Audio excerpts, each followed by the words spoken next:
Good evening, welcome. Sorry I'm a couple of minutes late, I think. Yeah, sorry about that. Dinner was served a little bit late in the house. So yeah, here we are. Another Subaru live chat, question and answer session. Anything you like, Subaru related, throw it at me. I will do my very best to answer it. Normally these are quite busy, so if you got a question, put a Q in the whatever it is, the comment box, just so I can identify it as a question. And yeah, we'll hopefully get answers from me somewhere in the depths of knowledge and experience. If you don't know me, I'm Duncan. I tune Subarus for a living in the UK. Been doing that for 19 years now. So yeah, it's been a long while, a long love affair with Subarus. I can see we've got a few people on board with the live chat, so yeah, welcome guys, welcome Caleb, Colin, Jack, sorry. Right, we've got a first question.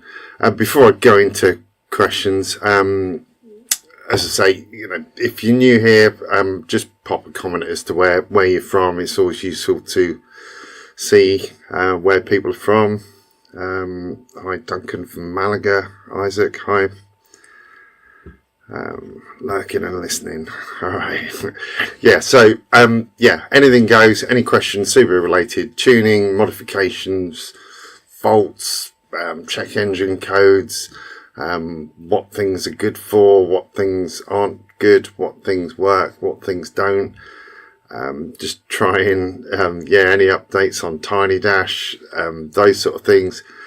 And I will try my very, very best to answer it.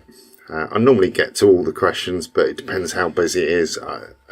These are getting busier and busier, these sessions, so I have to kind of blast through the questions as quick as I can. Right. I might put my glasses on just so I can see the questions a bit better.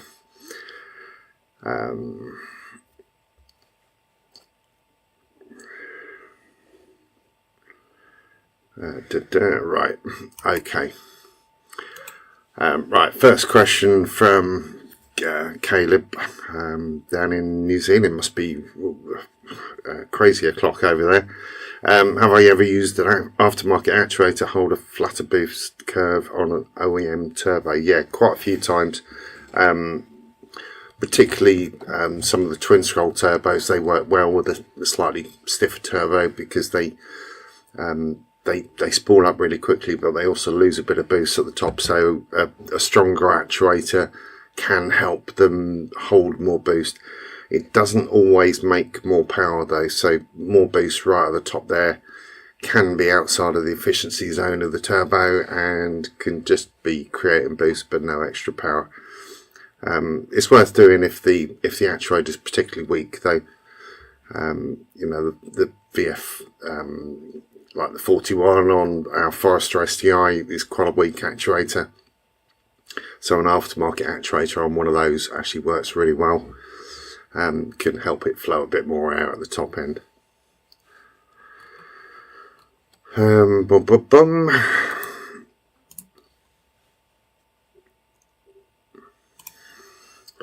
Right, hi Sol. Right, friend does a 2011 STI US domestic market and wants to get it mapped after removing access port. I'm only familiar with older Subarus. What should I pay attention to?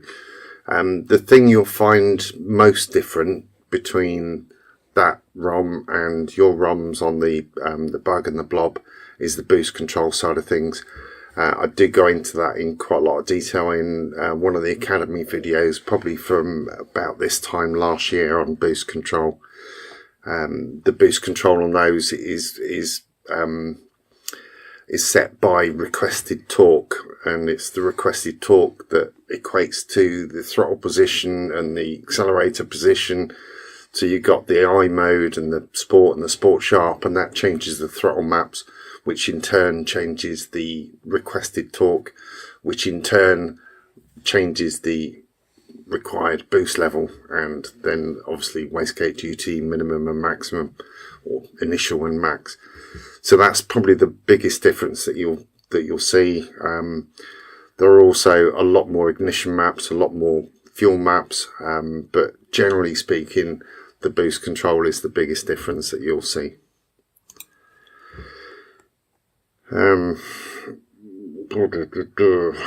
Right. Best turbo to put on a Forester to make 0 to 60 in under 4 seconds. I've got no idea what the 0 to 60 would be with a tuned VF41. I've never done a 0 to 60 in that, or certainly never recorded it. I have when I was over in Portugal doing a sprint. It's probably not going to be a million miles off with a VF41 or a VF48 for getting it for like a good launch and a 0 to 60 of 4 seconds. But yeah, you got to be something that's going to get away from the line quick. 350-ish horsepower is probably going to be enough to do that.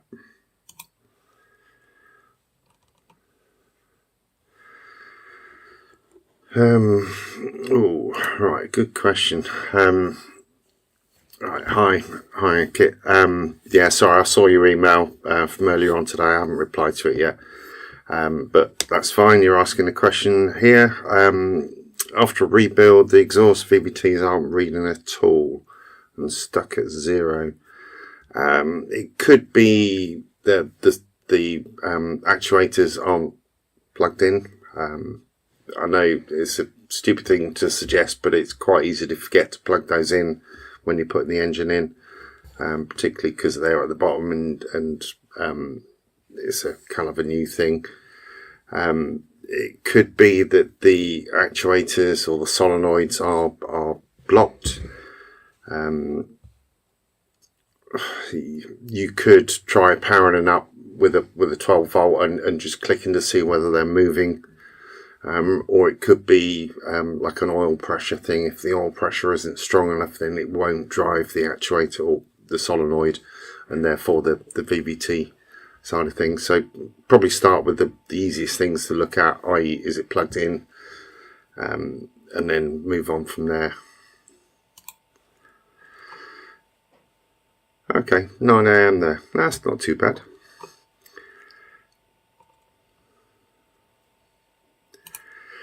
Right, is it possible to map a car in the summer and not hit boost cut, but when I know what you're trying to say, yeah, and get boost cut in the winter? Yeah, it'll boost easier in the winter, and could hit boost cut. It shouldn't do if it's been set up right. There's temperature compensations for intake temperature for wastegate duty, but if it's mapped in the summer and it hasn't been able to be tested right the way through, then it's possible that you get more boost for the same sort of wastegate duty in the winter. So it could hit boost cut. It's not unusual. Right,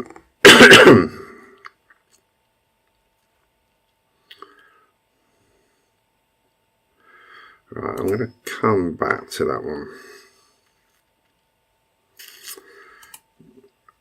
Right, Fastlines VF400 or Enhanced Turbo VF400. Not aware of the Enhanced Turbo VF400, but if that's a Fastline one, then it'll be very good.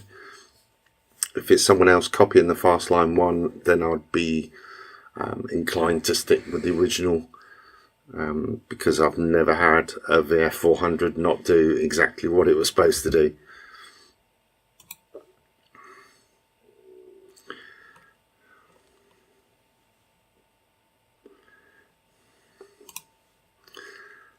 Hey Dewey, from IAG, welcome. Hello. Is that because I was saying bad things about certain American companies, saying that a 257 is better than an EJ22. I do not retract my statement on that.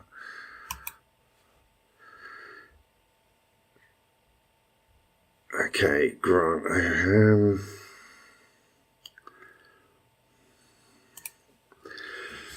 Right, what's the most you've seen out of version 8 207 stock long block? And what would a 4.11 GR handle? I'm not sure what you're meaning there, but the 207 long block 640 on one of those stock, it's still going. So I don't know whether it would take more, but that was as much as we could get out of it with the turbo and the nitrous. So yeah, I'm sure it would take more, but you know, pushing big power through these engines, then you know, you're taking life out of them, and you're always taking a risk, and you're always relying on there being everything being perfect. And if one thing starts to fail, then it's very easy for it to take an engine out.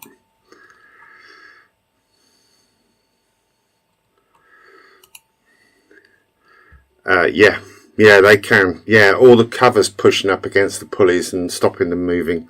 I've seen that as well, which is a bit weird. It just adds a bit of extra resistance. If you've got a front mount pipe pushing against it, it can do that.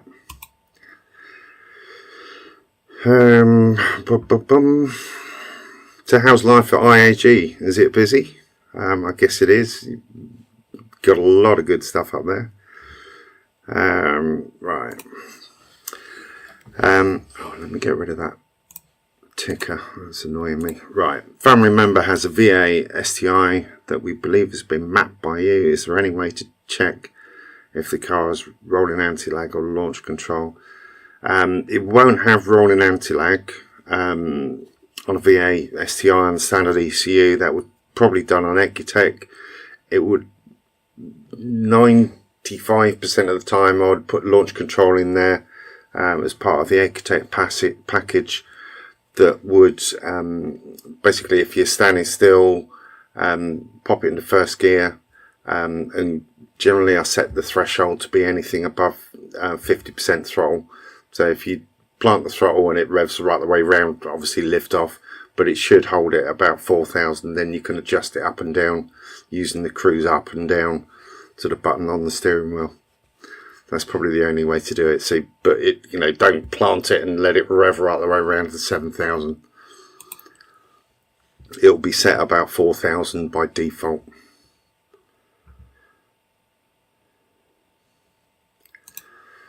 Yeah, I've not heard of that enhanced turbo VF400.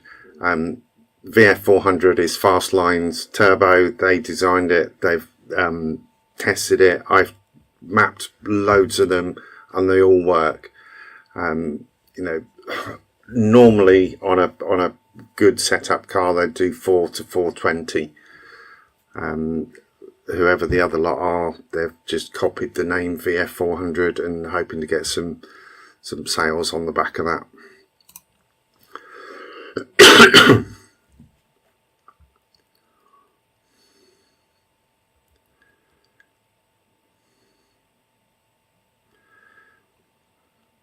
Right, so Grant has had a full engine rebuild at a reputable Subaru specialist, fully forged, closed deck, unequal length headers, etc, etc. Done 100 miles since the running service, rolling road tune.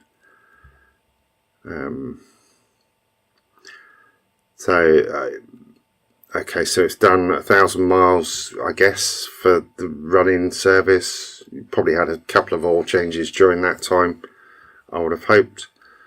100 miles, you got a slight engine tick. Yeah, I would be investigating that. That doesn't sound like it's good. It could be the valve clearances aren't right, or it could be something a lot more serious. So I would get it investigated. because it could be bad. It could be a lot of things. I'm not going to try and guess what it is, but I would certainly speak to the engine builders and get them to investigate.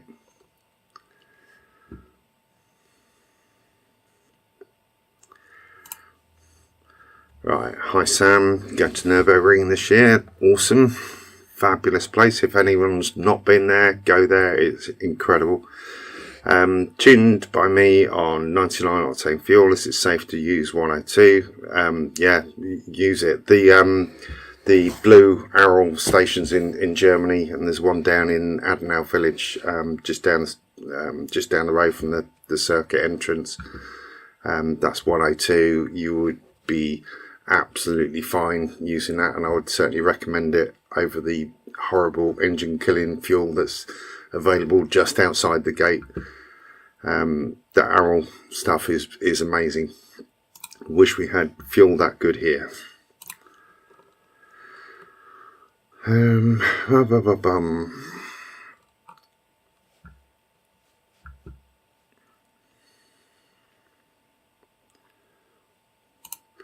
Okay, so the VVT solenoids were checked and cleaned, clicking well when connected with battery power. Yeah.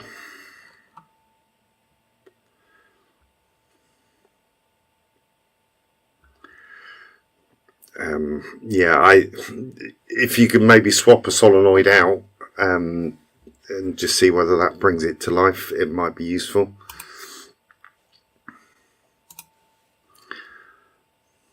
Okay, you're not telling me off on that then. Yeah, the EJ22 is a flipping epic engine. In standard form it'll take 750 horsepower, and with liners it'll take a lot more. It's just the only problem is the head gaskets from that point onwards. It's weird when you say they're impossible to get over there, because most of the ones that I've bought over the last 10-15 years have come from the States. So they've been dug up in a garden somewhere in the US and then flown over. I don't know whether all the EJ22s have come over to the UK, but you know, I've had probably 4 of them over the last 15 years. I know that they take 750 because whenever I've gone over 750 on them, the liners have cracked. But yeah, they are awesome. D-stroke 2.5, making a 2.3. I think it's the worst of both worlds with that. Just my opinion. You've got an inherently weak block that, because the liners are thin and there's not enough metal in there. So you've got the worst part of that, i.e. the inherent lack of strength, and then you're getting rid of the capacity. And therefore it's gonna make less torque. I think it's a very, very over square engine if you do that. The 22 is lovely. 2.1 I think is a very good option. But the 2.3 from a D-stroke 2.5 I think is probably not so good in my opinion. They still make the power, and if it's built well, it'll hold the power. From my experience, you've still got the issues with the block on the 2.5 not being strong enough, and they just wiggle. And when they wiggle, they wear out the head gaskets or they fracture the liners.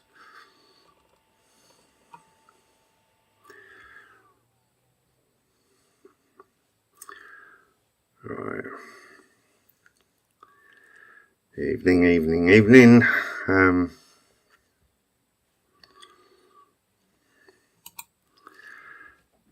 Yeah, no problem. Yeah, bring them down. Yeah, just message me and we'll sort it out.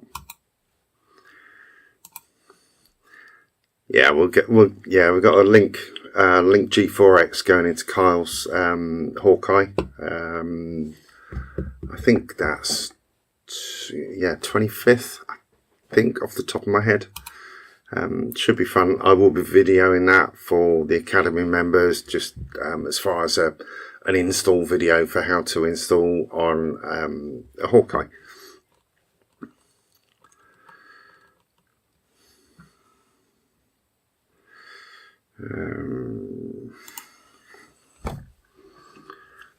A rotational clunking noise when braking and only when braking. Any idea? Swap pads. Still the same. Caliper piston stuck. Are you feeling it through your steering wheel? It could be track rod ends that are slightly loose. It could be a wheel bearing that's not very happy. But caliper. If the caliper piston stuck, then you would see really abnormal wear on one of the pads, or on one side of the disc. One side would still be rusty or whatever.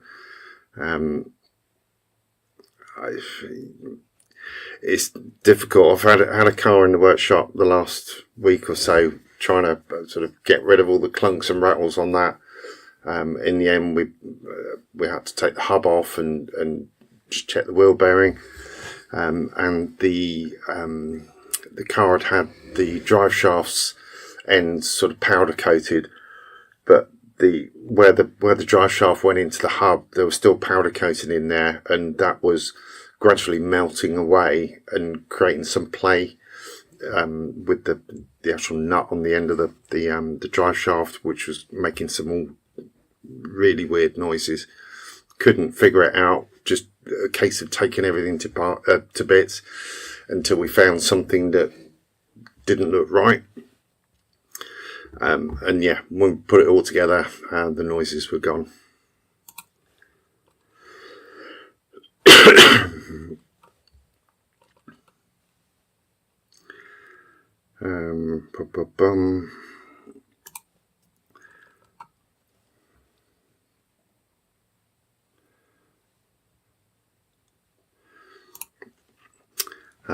Right, did not think I wanted to sound stupid contacting. No, absolutely. They would thank you for contacting them at this point rather than going back there with a box of bits. It's much better to do it that way, because if you've mentioned it or made a note of it now, you know, you're only 100 miles past the running in period. If it's making noises like that, it shouldn't be. If they're loud enough for you to hear, then, you know, obviously try and identify where it's coming from on the engine.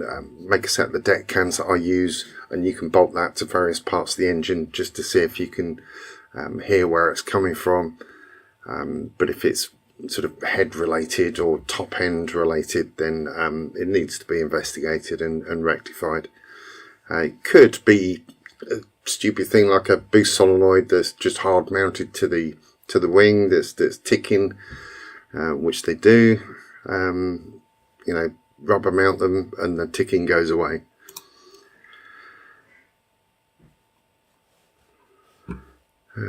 Where are we doing on the questions? I'll just scroll back up for a second and see whether I've missed any here.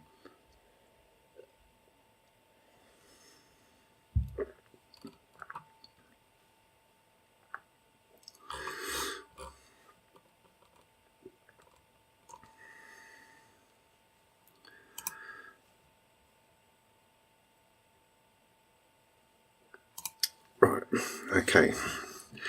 What are my thoughts on a version 3 STI Type RA as a base to tune? It's a really rapid car, standard format, because of the really short ratio gearbox. You know, 80 mile an hour on a motorway, I think you're doing about 5,000 RPM. So it's not a car for top end speed. It's a car for acceleration. They're rapid as standard. With a bit of tuning, you know, they are absolutely ballistic. But with a version 3, you have to be putting an aftermarket ECU, because the standard ECU can't be mapped. There used to be a door-to-board available from ESL, which meant that you could live tune the standard ECU, but they've stopped making that now. So it's aftermarket ECU, Link or Cyvex or Haltech or whatever the flavour of ECU is in your part of the world. ECU Master do a plug-in kit for that as well. Yeah, great car, really great car, really raw, but you know, a great car for acceleration and for fun.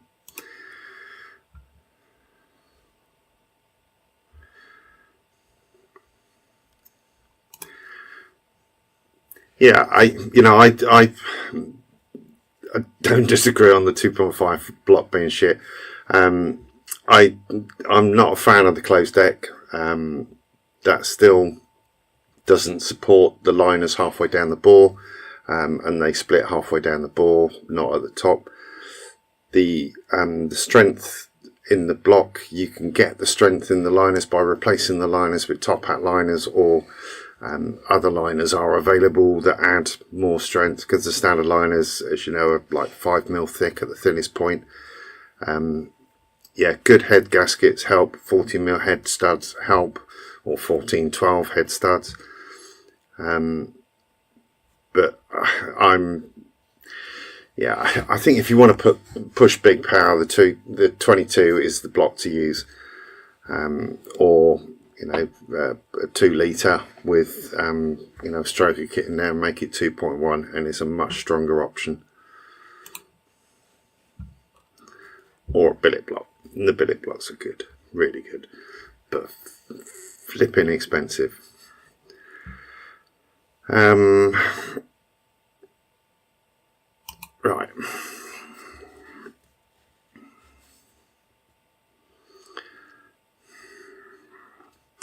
Right, you've got a Fastline 3076R standard rotation mapped. Is there any benefit to rotating it? No, not in my opinion. It looks cool, but you can get a slightly better sort of inlet into the turbo, slightly bigger inlet into the turbo, but I don't think that the cost of the pipe work and the external wastegate and the header adaptation for the up pipe, I don't think the cost of that is worth it for the benefit that you'd get. You'd be better off selling that as a standard position turbo and buying a GT35 or 35R or a 30R that's a proper rotated turbo.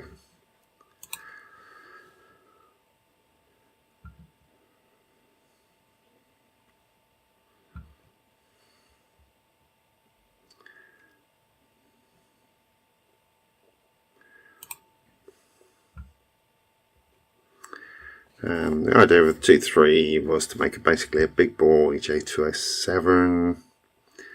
Okay. I've mapped a few of them to 2.5s, de-stroke to 2.3.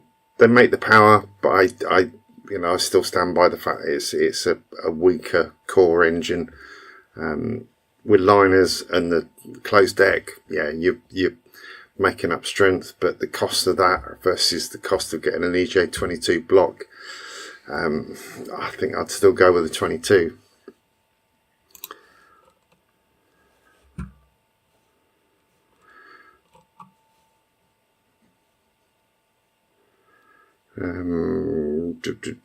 Right, okay, so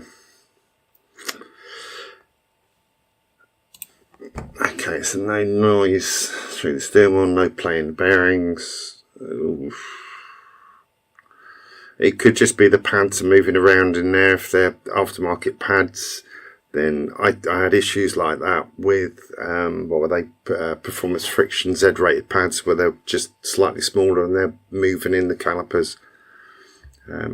That could be what's happening. There's not really a way to do it unless you can rig it up with a GoPro or something like that, or a camera recording what's going on in there. Probably up on a ramp and actually doing it there if it still does the noise then.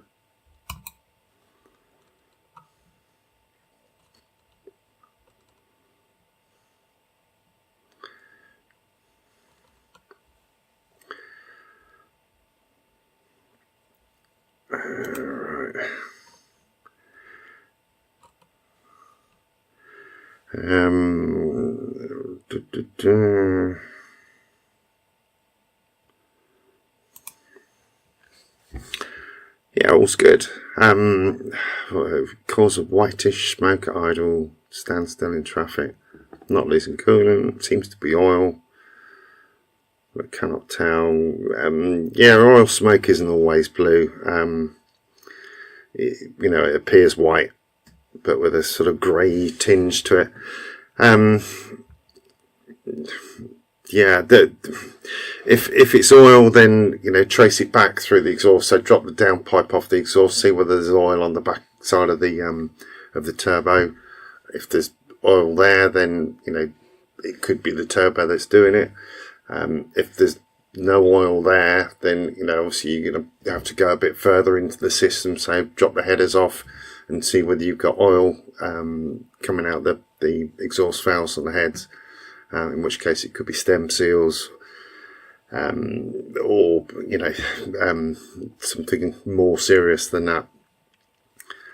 But this time of year, lots of cars are kind of steamy condensation, and certainly in the UK with the weather at the moment. Yeah, I would investigate it. Just because it's not blue, then it might still be oil. Can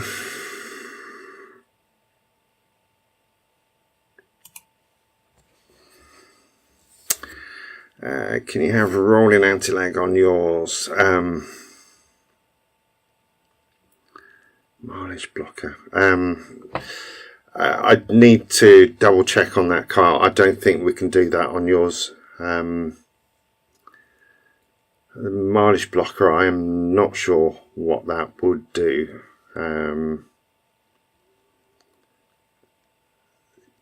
Guessing that's kind of interrupting the signal that goes back to the clocks.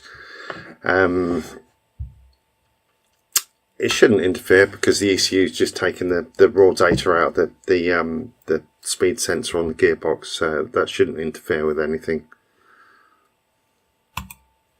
But I'll speak to you separately about the rolling launch or rolling anti-lag.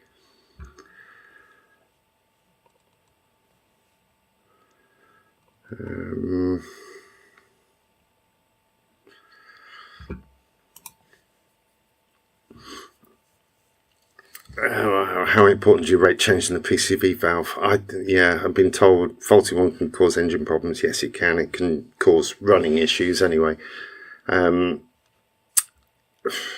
They are really easy to block, and you get sort of oily vapor that kind of forms a tar, and it kind of blocks the little ball bearing thing, so they can stick open or stick shut. If the rules allow in your country, then blank it off completely and then use a catch can, or a air oil separator, or whatever your chosen piece of extra hardware is. They're needed for emissions. I think in some US states you have to sort of feed it back into a closed loop system. In the UK, most people just delete them because they can be hassle.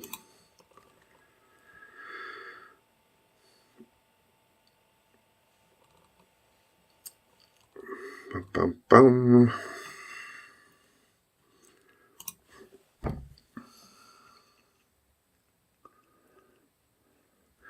Right, pops on overrun. Right, the timing map is set to -10. Okay, there's several timing maps. There is obviously your base timing map, but there's also a timing map on the overrun. If I bring one up actually on the screen, I'll show you what it is. What have you got? Hawk. Bum, bum, bum.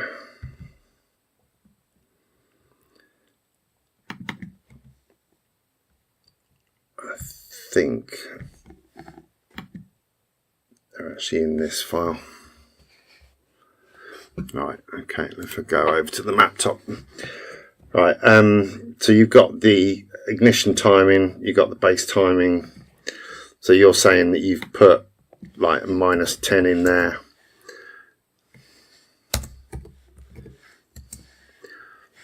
To give you your pops and bangs. There is also a bass timing alternate here, which you probably want to set that to -20. And this bass timing idle minimum.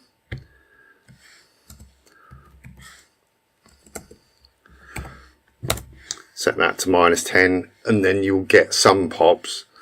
But the thing that really opens it up is it needs fuel to make pops and bangs. And when you're on the overrun, the way that the ECU is set up as standard is to switch off the injectors to save fuel, to be more economical. Obviously there's no fun, no sound effects in that, so you could change this area so that the injectors are coming back in from 5,000 and below, so you'll get the pops and bangs as per the video. That's what I did in my video. You might find that you get bored of them quite quickly, particularly if they're there all the time, but you know, it's your car. If you wanted to do that, then you can do it. If you haven't got the definitions for these files, then all of my definitions are available to the Academy members, so you'll be able to see the way that I look at the files. So you'll be able to get in there if you wanted to.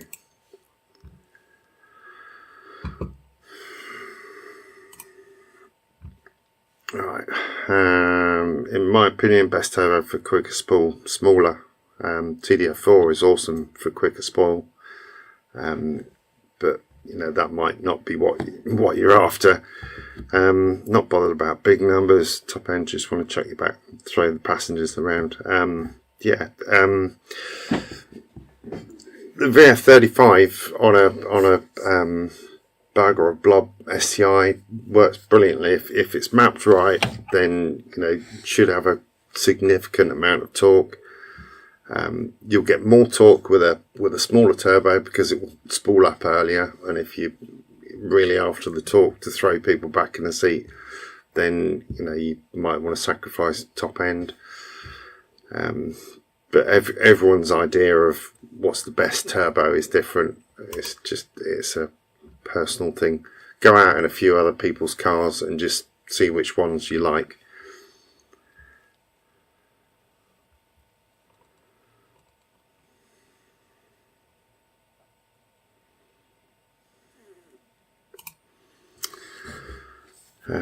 What do I think to a 3076 on an EJ257 and SG9 with Sports Cat ID 1050s? Nice setup, really nice setup.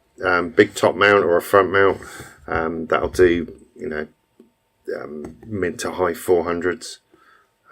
Be a really quick SG9 at that. My old SG9 was 450 and it was absolutely flipping epic.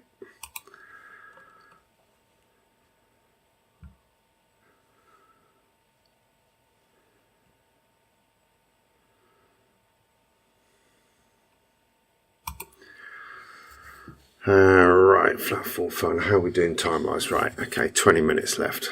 Oh, gone all blurry. Oh, there we go. Spoken about TD04 hybrid on my by fast line to replace a VF34. This is a bit laggy. Question, as it's my car is 80% track car, would a VF34 be better for track? Yeah, a VF34 would be better for track, but not just because it's bigger, because it's a ball bearing turbo rather than the TD04 hybrid is probably a sleeve bearing turbo, so they're a little bit less durable than a ball bearing turbo. VF34 I think is superb. Very nice turbo, pretty bulletproof as well.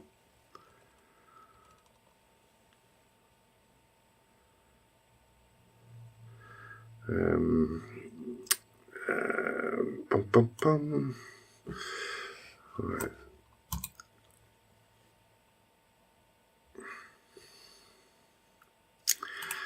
yeah.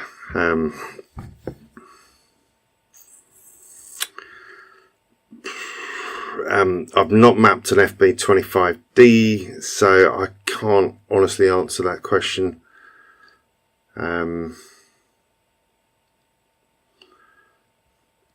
Yeah, speak to the guys. Speak to Dewey at IAG. He might be able to point you in the right direction of someone that can give you some good advice on that setup. Yeah, I don't know the answer to that one, I'm afraid.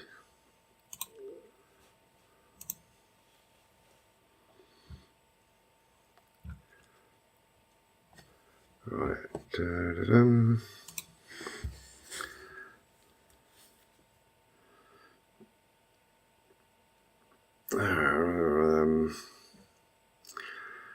Right, Maximilian version 6 already. Is it worth upgrading from those to the Spec Cs, or the version 6 are best for GCA heads? The version 6 are great on a GCA engine. If it's going in a version 6, then I think it's a really good set of heads. You'll get a good amount of power through those, so obviously it depends on the turbo setup and everything, but yeah, it's a good setup. I probably wouldn't go with the Spec C heads. If it's going into a classic, then you get a lot of things that you need to change.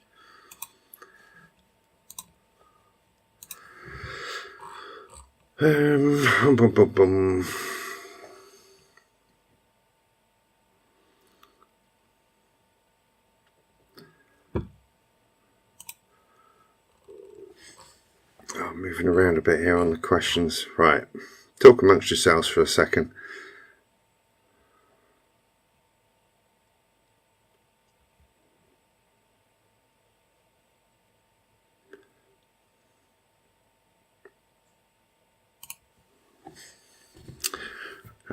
Been investigating misfire, taking all 4 coils out, 2 reading completely different. I'm reading newer to ICP and reading very low compared to the originals. Yeah,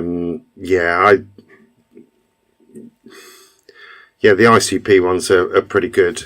I've not had any issues with those, certainly not compared to things like the whatever the nasty red ones are. Standard coils are superb, but there's a bit of a supply issue getting those in the UK at the moment. But yeah, 4 new ones should certainly sort out a misfire. And no, aftermarket ones are not worth it. Avoid.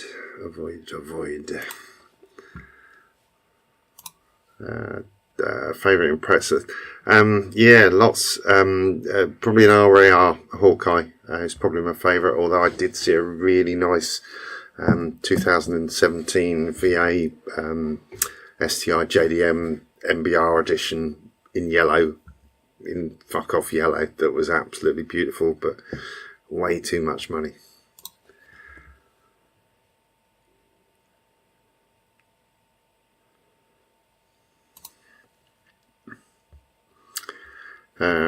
Right, you need to either go into ROM Raider and ask people for the right definitions, or sign up on the Academy, and my definitions for ECU Edit with all of those extra tables revealed are in there, and you're welcome to grab a copy of those. But they are in the map, they're just not revealed in the XML definitions that are on the standard sort of ROM Raider side of things.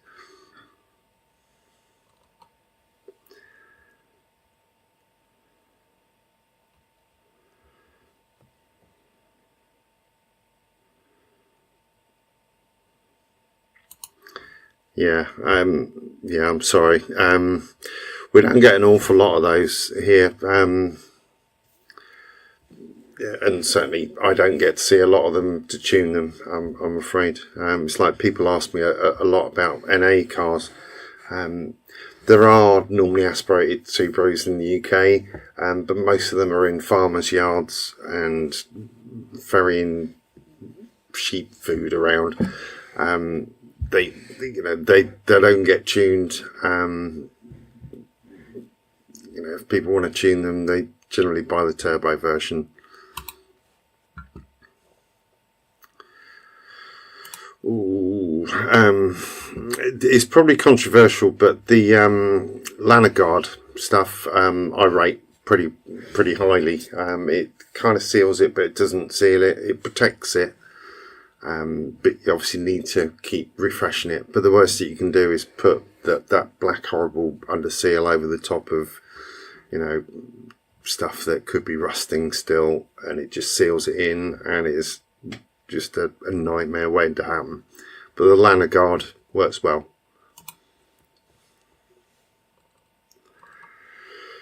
Yeah, plans for the SH? No, I'm not going to modify that at all, ever, at all. Yeah, I've been eyeing up some different suspension for it, because it's still a little bit wobbly, and rear anti-roll bar, and that's it's not going to be it, is it? But it, that's all that's going to happen in the short term. Maybe a bigger turbo. No, I'm not modifying it. No, it's a standard car. It's my daily driver. It's not going to get silly power. It would be nice for it to handle a little bit better.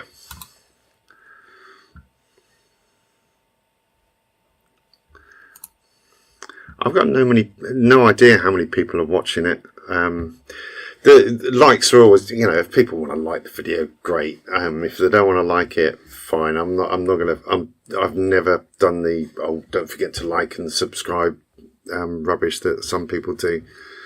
If you like what I do, you'll subscribe. If you don't, fine, go and watch some other Subaru channel, and there are some really good ones. I personally watch quite a lot of the flat iron videos. I think they're really good. Some of the other guys in the States, really good, but from a technical point of view, I think theirs are great. Right, how are we doing? Right, I've done that one. Right, big shot. Clunking noise when turning the steering wheels coming from inside the car. Oh God, it could be anything. Inside the car, check the wiring looms under the dashboard. Depends where it's coming from inside the car. It could be the locking wheel nut in the center console. It could be something in the ashtray. I've kind of like half man, half dog from a hearing point of view. My wife takes the mickey out of me because I cannot let noises go. So if I hear a noise like that, then it drive me mad. But yeah, good luck in finding it. It could be a loose fixture within a panel itself, and I've ripped panels out and door trims off and all kinds of stuff. Generally it makes the noises worse. I've got no idea.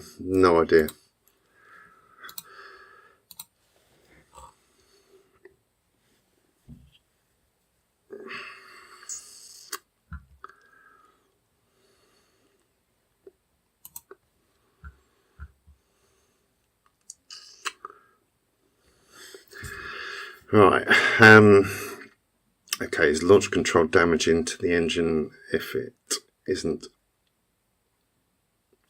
If on a standalone ECU like Link, on ECU software you can enable it. Yeah, on ECU Tech the launch control is just like a lowered mild version of the rev limiter. On Link and with some of the other aftermarket ECUs, you can actually make it really quite severe and vicious. All the fun stuff is not good. Not good for the engine, not good for the turbo, not good for the gearbox, particularly if you're launching or clutch. But it's your choice. If you were my customer with me, I'd say, it's not good for it. It's obviously not good for it. The explosion that's happening, that should be happening in the cylinders, is happening half in the cylinders, half out through the valves, going up through the turbo. A lot of shock loading on the turbo, and if you did use the launch itself, really bad for the clutch, really bad for the gearbox. It might not break it, but it's always taking a bit of life out when you're using fun stuff. But the fun stuff is fun, so it's your choice.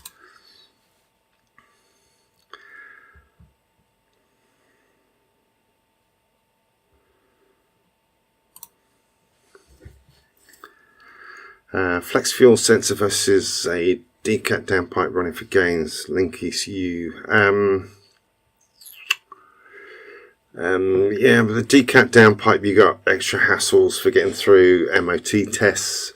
Flex fuel works really well. I think it's less flexible on a link than it is on a Cyvex, but it's still, you know, well worth it if you want to run some extra power with some methanol for a track day or Santa Pod quarter mile. Then it's easy to do.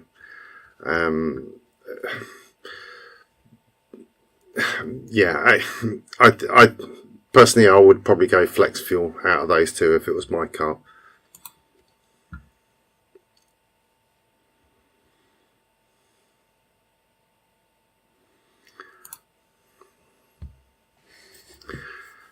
Oh, 07 SG FSTI, Forester STI. I love a Forester STI. Timing belt, water pump. Yeah, OE stuff works really well.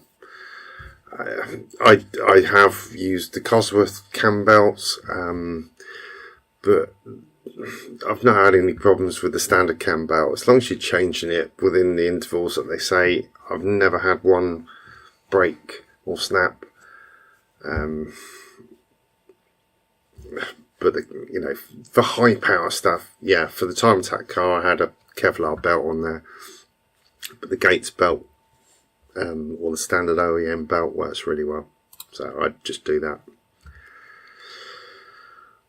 Right, Kyle. Right, mods to achieve 420 on a 2.5 STI. Hawkeye, bigger turbo, obviously. So for that, something like a 3071 standard position works great. Would do 450. You'd need injectors to cope with the fueling. Probably 1050s are the easiest to get hold of, and they flow really well at low pulse width for idle. Obviously, you want a clutch. You would ideally be fitting a front mount, uprating the fuel pump, 255, probably be on the edge of what that can cope with, probably a 340. Along with the front mount kit, you've got the induction kit. Probably worthwhile at this stage for a fuel pressure regulator, but it's kind of borderline. The standard one will cope with it, but if you're making changes to the fuel rails, then yeah, you got to do it at that point. And yeah, ECU.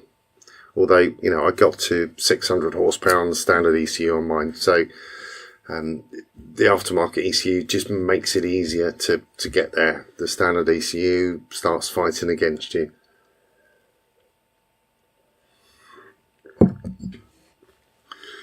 Right, how are we doing? Almost out of time.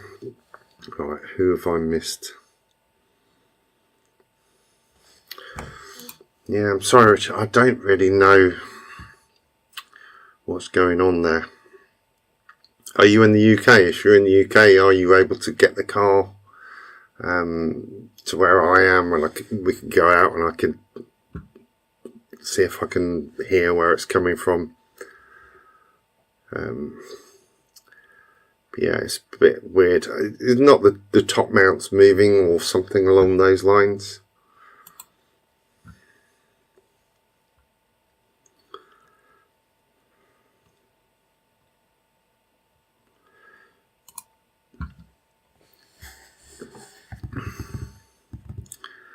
CV drive shaft common issue on a Blob WX. Got a knock noise when coming to it. It's a proper knock in the session today. Everyone's got knocks. Coming to a stop and turning, no tears in the boot. No one can find an issue on the ramp. BC coils lowered. Knock noise and coming to a stop and turning.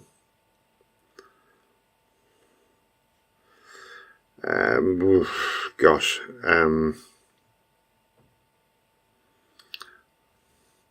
Yeah, I think that'd be a case of taking things apart until you can see something that is either not done up properly or has got play in it. Something's got play or not done up right. So yeah, it's kind of take it apart until you find what that is. And BC coilovers, the top mounts on those can go quite easily. CV joints can go in the drive shaft, but generally the boot is split, but it doesn't have to be because of that.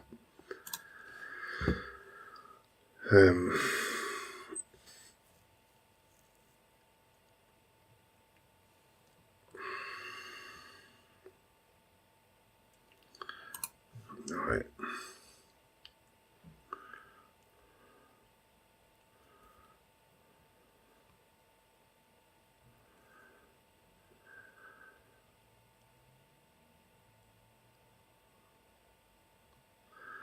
Yeah.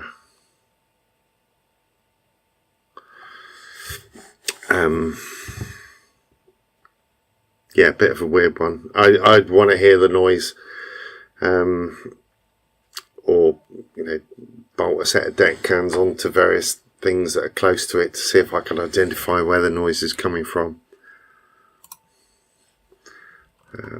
Okay, I think I've done everyone. If I haven't, wave your hands.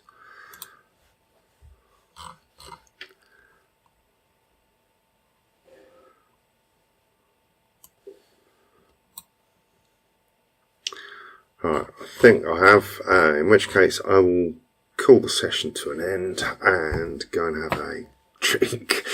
Thank you very much, and I will see you in the next video. There won't be one out this weekend because I will be elsewhere, but there will be next week. So apologies for kind of letting you down this weekend. And I will speak to you soon. See ya. Bye.